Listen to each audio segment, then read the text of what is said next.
Welcome to my kitchen here at the Swedish residence. This morning I will show you how I fry the Swedish meatballs. And then I should wait until the butter is a little bit brown. Put in the meatballs like this. Cast iron. I prefer cast iron. Many people use Teflon pans. So when I have this brown surface, I turn down the heat a little bit so that it gets properly cooked in the inside as well. I will put them back here in the pan. Right, so here they are, the Swedish meatballs. Welcome to the table, to the Swedish Christmas table, smorgasbord.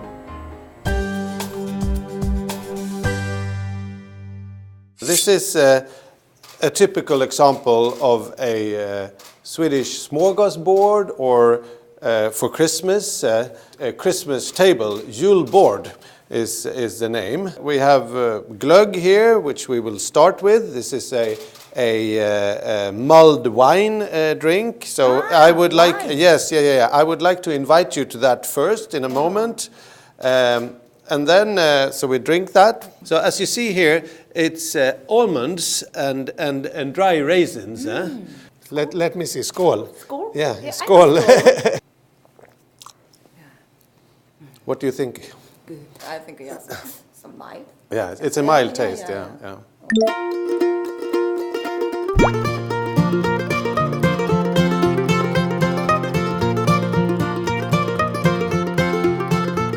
This is the very famous Swedish pickled herring. Old conservation tradition.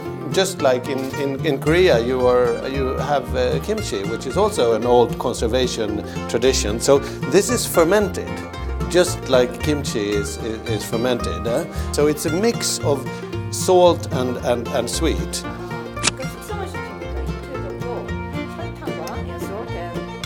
Yeah, exactly. I usually take a slice or a piece of crisp bread. Very healthy and organic. Butter, just a little bit of butter like that. This is the typical Swedish cheese cutter. It's like this. So this was the poor person's way of making bread that would conserve for a long time. So actually, in the old huts in northern Sweden, it would hang under the roof to dry. Shall we go to the table? So please, let's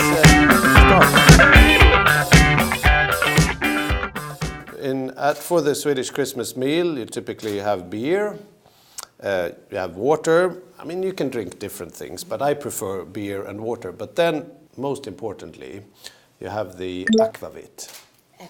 Akvavit, or snaps or vodka. And usually, in the Swedish Christmas table, you also sing a song.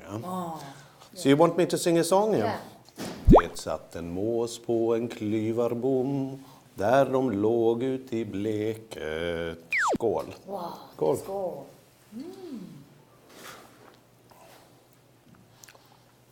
It's strong. Then you can take this too.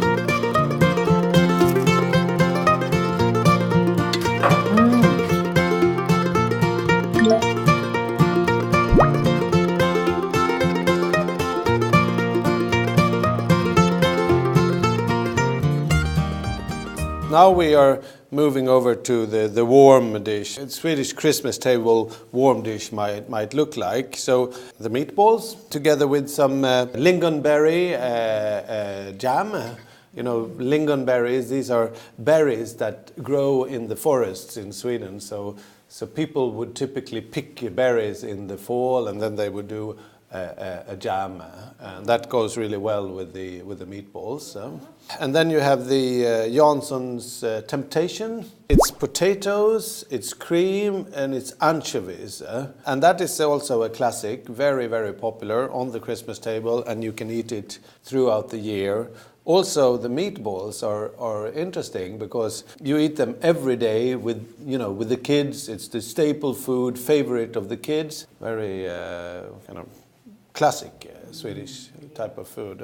It's probably like that in other countries as well, but I think it's fair to say that Sweden is known for this gender equality. So this spans across many areas of society. There's 50-50 men and women in parliament, 50-50 men and women in the workforce. And it really starts at home to kind of share the tasks and the burdens of the family and the household. So in Sweden it is very common that men and women, man and wife, or both partners would share these tasks. In Sweden I would typically prepare the dinner maybe 3 times or 4 times per week, and my wife would do it 3 or 4 times a week. So we would take like every second day. If I do the cooking, my wife has to do the dishes. And if she is doing the cooking, I need to do the dishes. It was not always like that. So my father and my grandfather did not do it like that. But this has changed in the last, let's say, 40 years in Sweden.